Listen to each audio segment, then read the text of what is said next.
they came from Brest-Litovsk, well, I guess it was Russia, Eastern Russia. Oh, wow. And do you know when they came over? Approximately 1918, 1920, something like that. They came over single, but he pursued her and said... and she was coming to South Bend? No. Where were they came headed? to Detroit, I think. I think they came to Detroit because they had some family member there, I believe.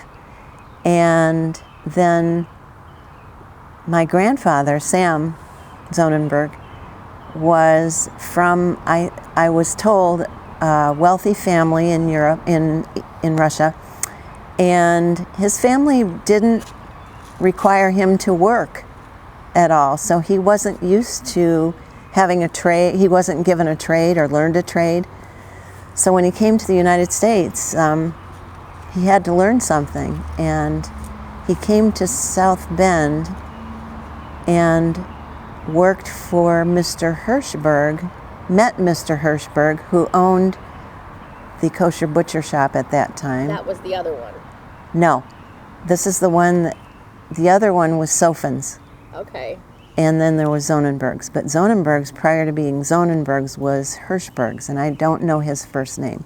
Okay, so he learned his trade from this. Mr. Hirschberg was getting older, and he needed an assistant and wanted to train a meat cutter. And my grandfather met him, and I don't know how they met, but it's a small community in South Bend, so not too hard to figure out. But anyway, he said, I will train you. So he trained him to cut meat, and Then also how to kill them according to Jewish law, or just how to no. cut it? He was the meat cutter, Rabbi Bergman. He was the shochet. He was the shochet Okay. that killed the. No. I'm getting this out of order. He did the chickens and there was a little hut behind their house and store where he did this on Western Avenue. Which was Division, it said originally Western was Division Street? Oh, I don't know. You said something about that. Okay. That I don't know. On Western. On 611 Western Avenue was Okay. the address. And so Rabbi Bergman did slaughtered the chickens in the kosher way in the back hut behind everything. The meat itself came from Bame's Slaughterhouse in Mishawaka. There was a kosher slaughterhouse in Mishawaka. This is what my aunt told me. Okay. The meat came from Bame's Slaughterhouse. Okay. The meat came to my grandfather's store. He cut it, and people took it home and koshered it. But it was... Okay. That's what my aunt told me. Okay.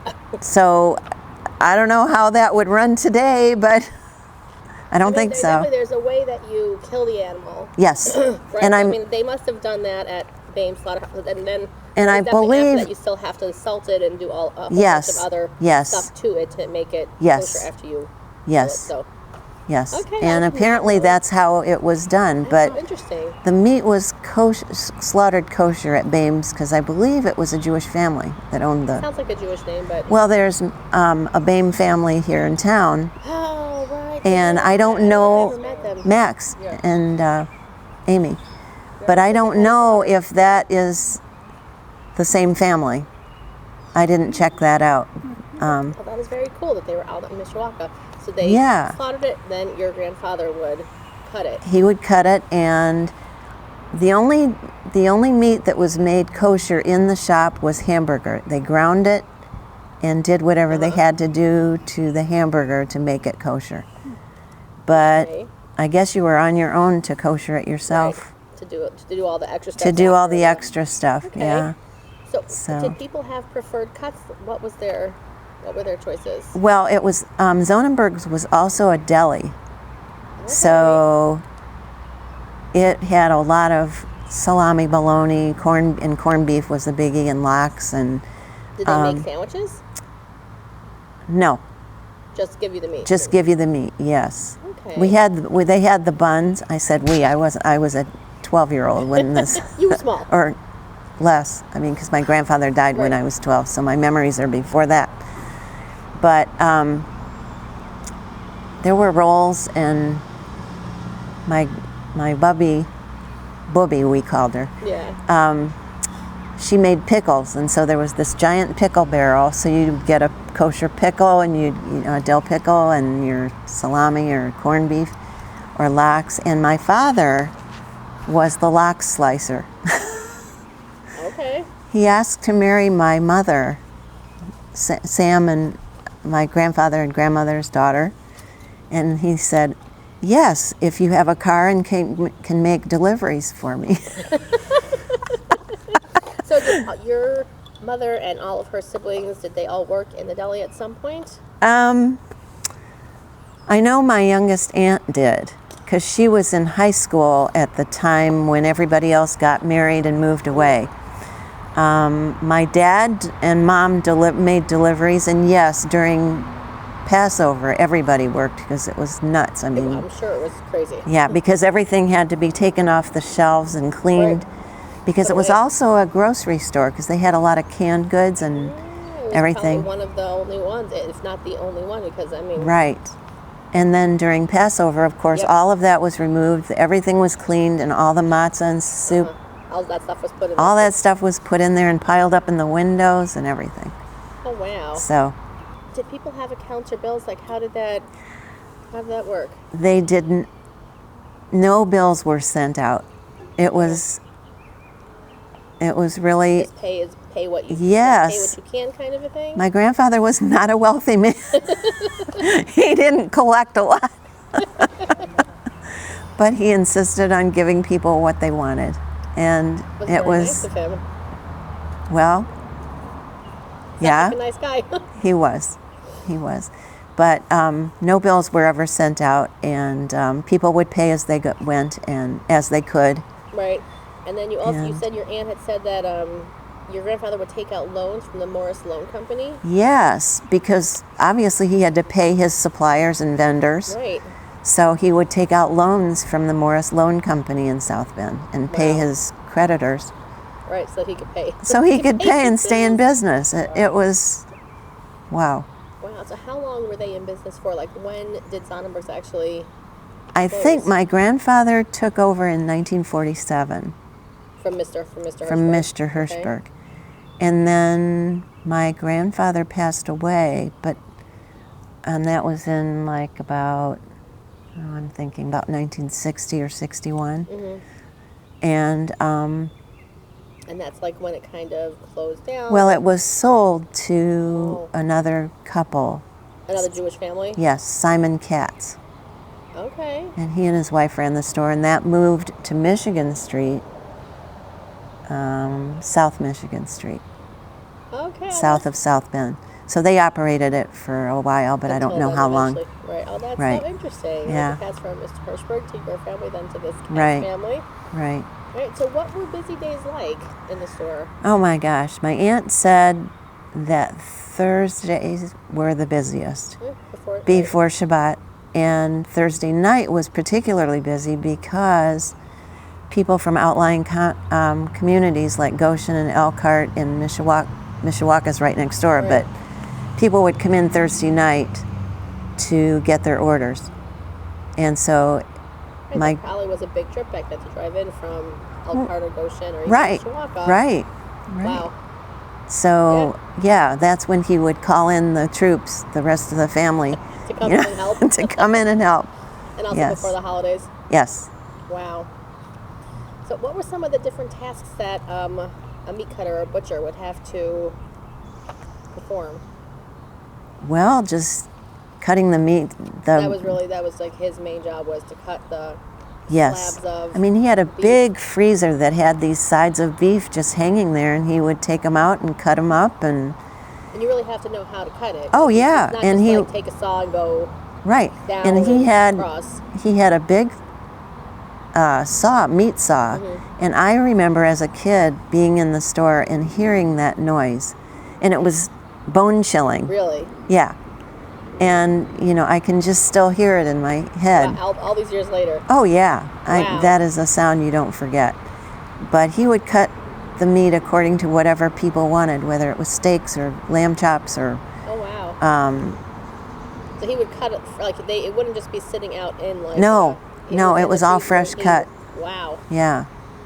Was he had a really good memory, to remember all the different cuts, or did he have a poster or... I don't remember a poster. I think he had He had a good memory. Yeah, he had a good memory. Fresh cut. Yeah. It's so hard to picture because these days, I know. whether you go into the kosher deli here or even into any of the supermarkets, everything is everything just in cases or frozen, it's already lined up. Yeah. Yeah. So to have it fresh yes. for you is a pretty. So he would cut briskets and chops and whatever cuts of meat people wanted. Wow. So. Did you have a favorite dish growing up? Oh, my mom's brisket. I'm sure that was delicious. Yes. And we ate a lot of corned beef and a lot of lamb chops, and my dad would grill them to perfection. Ooh. It was fun. So, tell us about the store when you walked in.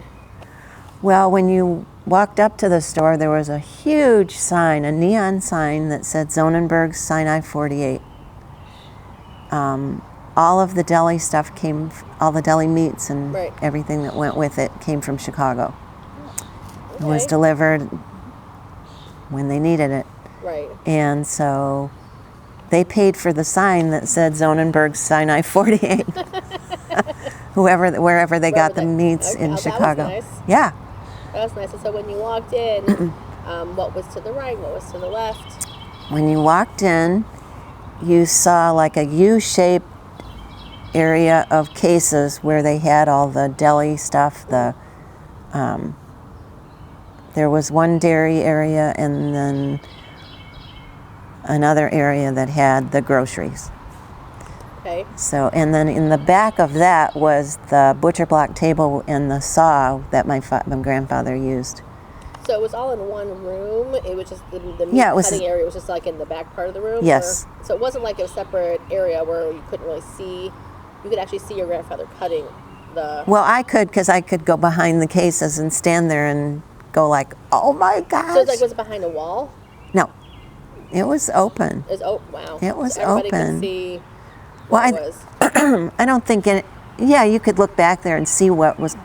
He wasn't cutting during open hours. I mean, he did that, according to what it was ordered. Would they call in their orders and say, I want how many steaks and how many whatever, and then he would prepare that. Right. Okay. And I remember there were big rolls of butcher paper that he would wrap everything in, and a big pyramid-shaped thing of string hung from the ceiling, and he would just pull it down. Pull it down, and behind all of that, there was a little desk with a rotary phone and a secretary's desk. Right. And my aunt, when she was home, did some of the bookkeeping. Oh, wow. And so it was kind of all in one area. Then there was a hallway that led back to an really odd room. It was a small room, but there was a lovely black woman that would sit in there and pluck the chickens. The feathers you said that feathers the are chickens out and back. And those yes, out and back. Yes, and they would be brought back into the house through this back door, and she would sit there and feathers are flying, and she's laughing and telling stories, and her name was Myrtle. Did they save the feathers to use for pillows or blanket? No, they just... No. Okay. No. So you said your grandparents lived upstairs from the store was to the left, the house was to the right. Okay. So attached. It was attached. Oh, okay. Yeah, it was attached to the back of the store. Okay. So. Okay. So when you would walk down Western. Yes. What was there? On the corner, well, let's see. One of I don't remember, it's Taylor Street or William Street, but there are two shuls that were there at that time. Right. And he was kind of between the two of those streets. The store was located... On Western, between William and Taylor? Yeah. So he could really go to either... He went either one of those synagogues. He went to Sinai. He was one of the originals. Oh, wow. Yeah. Very nice. Yeah. Very nice. I've been to Sinai, and I've seen the one that's I keep wanting to say Silverhawk, but the Cubs, where their gift shop Yes. is. And then I think I've even driven, I think that's the one on Taylor Street. And then Okay, I never remember if that's I don't Taylor remember which Street or... one. Yeah. I think it is, but then the other one I think is... Is it called Sons of Abraham? I think so. I think and it is. The other one is, you can still see the star outside, Yes. but I think it's, I don't know, it's rented out. I don't know if it's Yes. a church. It's a church, right? It's a church these days. Yeah. Oh, that's a huge But at the time, there were enough people in South Bend that warranted the presence of 2 kosher butchers, That's pretty butcher shops. amazing. It is amazing. And I didn't know that much about Sofens because we were Zonenbergs. Right. So that makes sense. Like, if that's Right. a family store, that's where you go. Right. You don't pay attention to the competition. So, but I know a lot of people that went there to the other store. to the other store. It's so interesting. And I would, too. no, I didn't hand out cards. This is my grandfather's. Every time I hear about the butchers, I always Yeah. heard about sort of like you went to one or the other. Every family had their allegiance. Right. How did Right. that work? I mean, it was across the street from each other, right? Or was it? Not directly. Okay. Sofens was a little more east of my grandfather's store. So how did people? Was it just like wherever my family went, I ended up going, or I guess. was one better? Just kidding. Well, people came to my grandfather's store because there was the deli option. Oh, okay. And he had a huge amount of stuff for Passover because of a bigger store. But The other store just really was like... I was never in it, so I don't Okay. know. You didn't even go in it. I never did, no. Competition. I was probably delivering orders too with my mom and dad. I wonder if people shopped based on where they if they lived closer to one, they went to Zonenberg. If they lived closer to the other one, they went to the other one. From I what don't I've heard, know. it was just whatever your family did, Yes. they continued to do, Yes, and it was just yep. tradition. Okay. But you asked about what it was like to enter the store. I forgot Yes. to mention the kids will really like this. You walk in, and immediately to the left there was a huge gumball machine. Ooh. And we had Shabbos dinner every Friday night at my grandmother and grandfather's that's house. special. And every Friday night he would let the kids go run through the store. And I have one cousin that broke that gumball machine every single Friday. Every single Friday? Yeah, because he wanted the gumballs. It's like one of those huge, freestanding ones? Yes. Oh, wow. Yeah. How much did it cost to get a gumball? Oh. I don't remember. We never had to pay because my cousin broke it. We all they just came out. Elle got free one. I remember being a little kid. I remember seeing those big ones in different stores and just being so fascinated because you could watch the progress because it was Yes. they were you could see the insides and you could see it going down all these different chutes and slides and whatever. Yeah, this just came down a chute and you held your hand there and it Oh, that's cool. came out. So was there, since there was a deli, was there also desserts there? I know there was a bakery nearby, but Well, my grandfather loved cheesecakes, and Sara Lee cheesecakes were kosher, and still are, I believe. I think so. And he had a dairy case that kept pickled herring and then another one with sour cream, and next to that, he had a stack of Sara Lee cheesecakes. And according to my aunt, my grandmother said that Sam could eat an entire cheesecake in one sitting. But in spite of that, he was a pretty slender man. I was going to say, what did he look like? He was about 5'10" or 11. Okay. Shocking white hair. Really sweet man.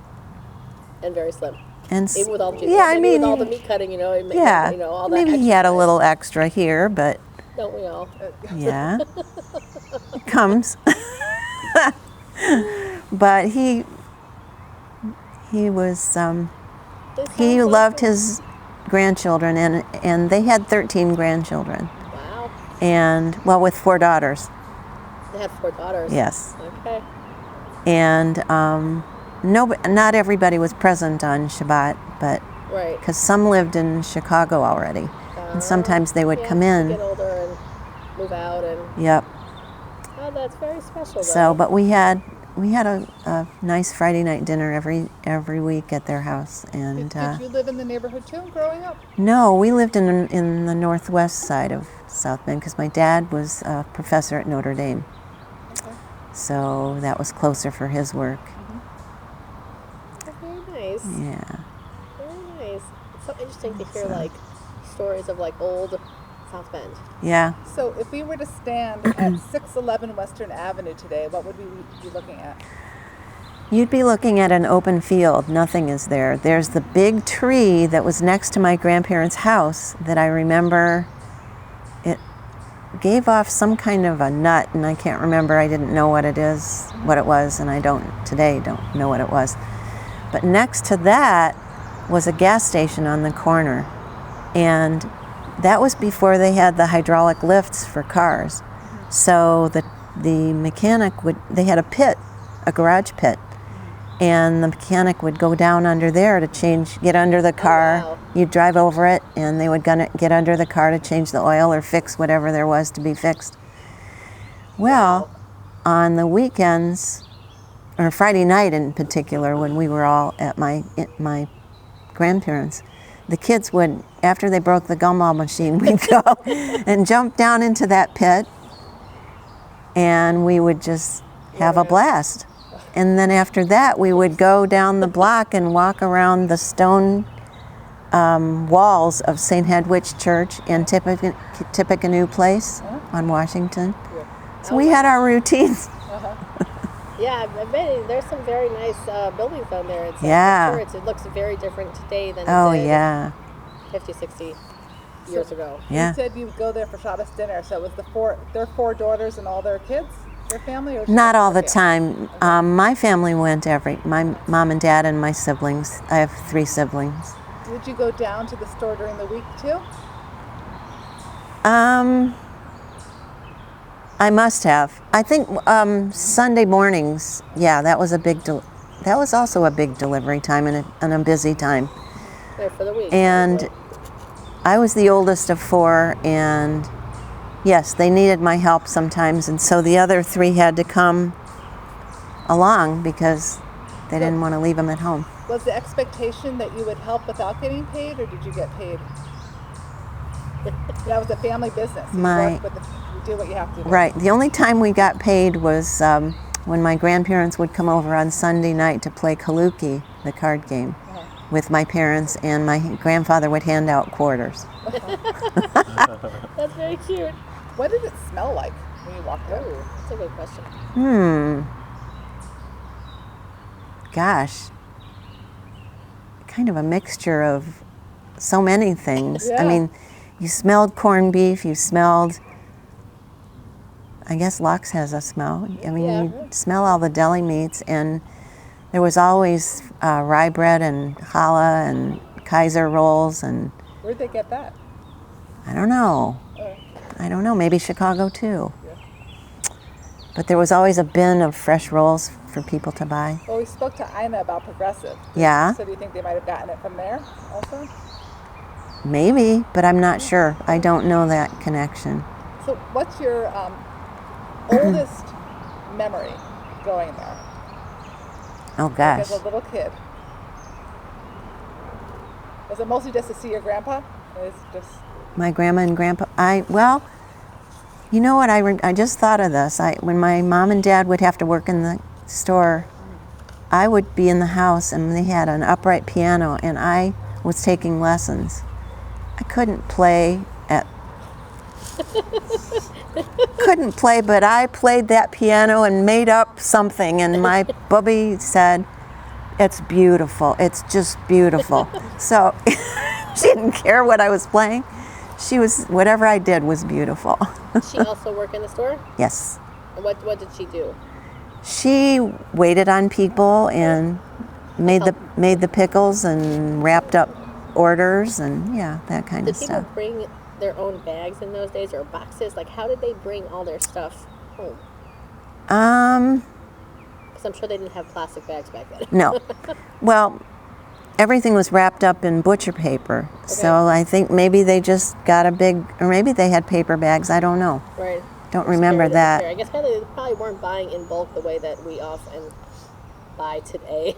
Right. So maybe they weren't buying as much. Maybe they just got their weekly order and they just Yeah, but carried that out. Right. But I mean, if you're getting canned goods and things like that, they Right. must have had some system of putting it together Or maybe for it wasn't the people. deliveries like you were talking about, like you and Right. Okay. So you Right. said that, was it your grandfather who was one of the founding members of Sinai, or your father? My grandfather. Your grandfather. Yeah, they were some of the early members of Original. the location on Jefferson Street Oh, I was just downtown. going to ask, where they are today is not the original location? Okay. Where were they? Downtown on Jefferson somewhere, Jefferson Street. Okay. And it was founded as a traditional shul first. I mean, it wasn't until Rabbi Phelan really showed up, right? Right. Yeah, it was very traditional. It was separate seating and yeah. How long is the building on where it is now? How long have they? 1950, I think. When did the building get built on LaSalle? There's a plaque. There is a plaque and I can't I want to think. say it was late 40s or early 50s, something like that. Well, the 1947 rings a bell because I don't know what's on the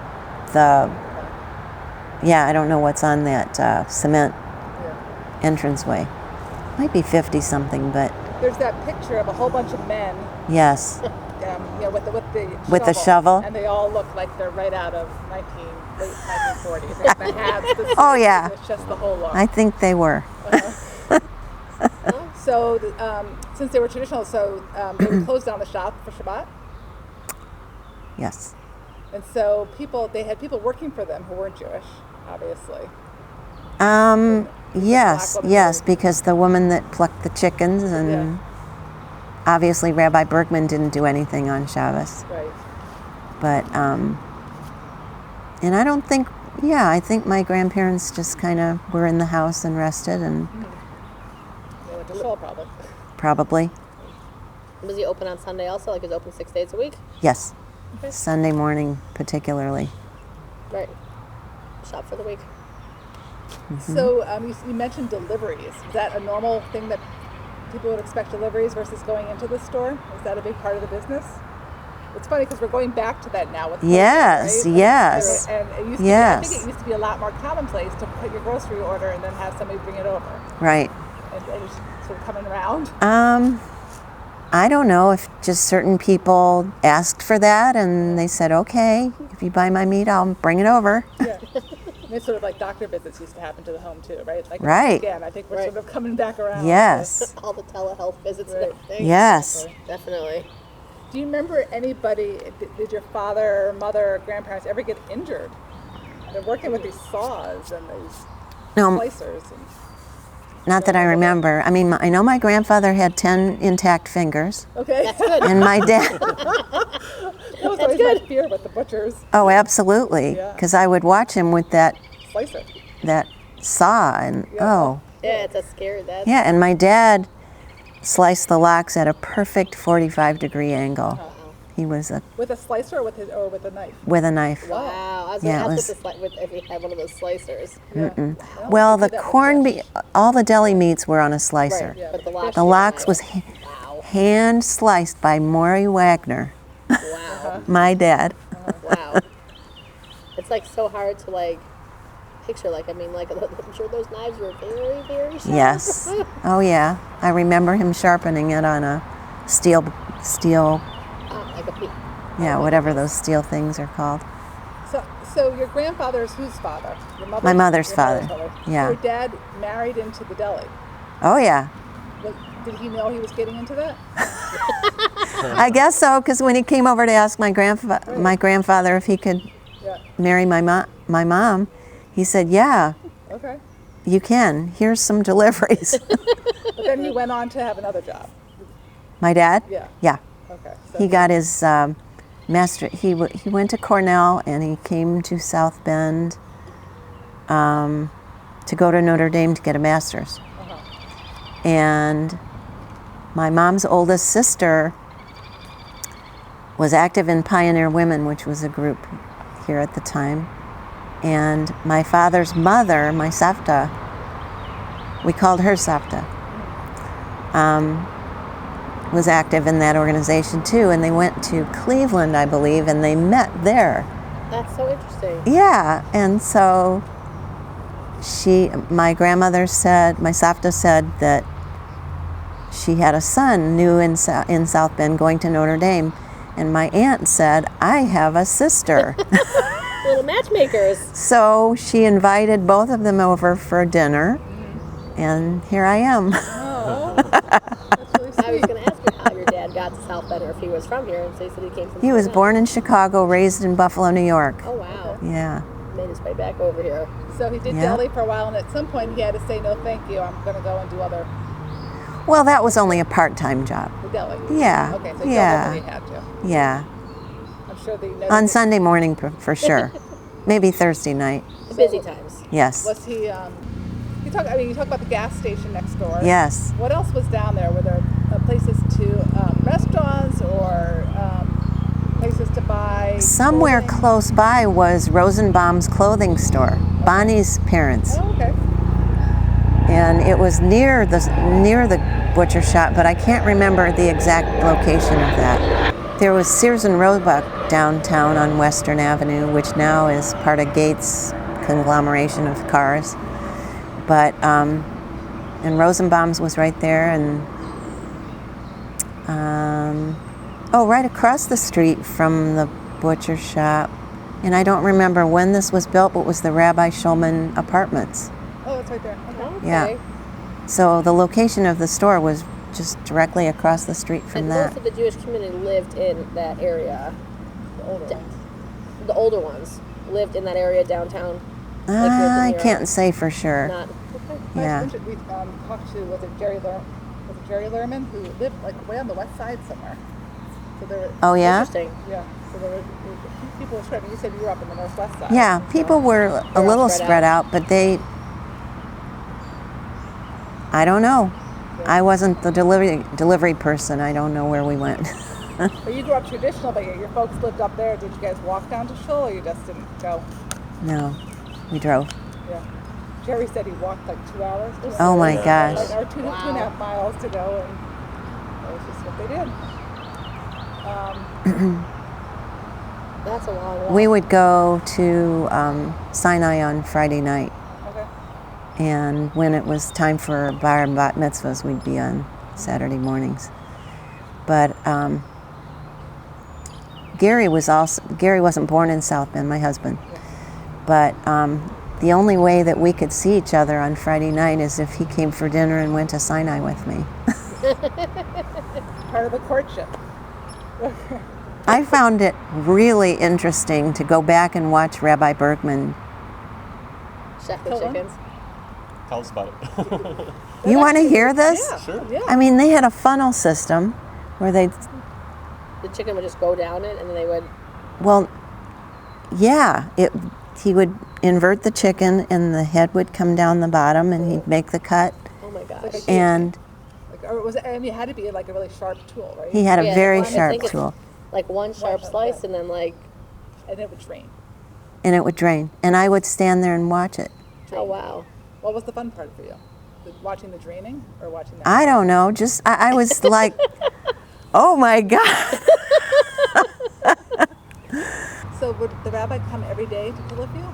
I don't know. I don't know how often. I wonder, But he had a very sharp tool because he was also the moil. I hope it was two separate tools. Yeah, I hope so too.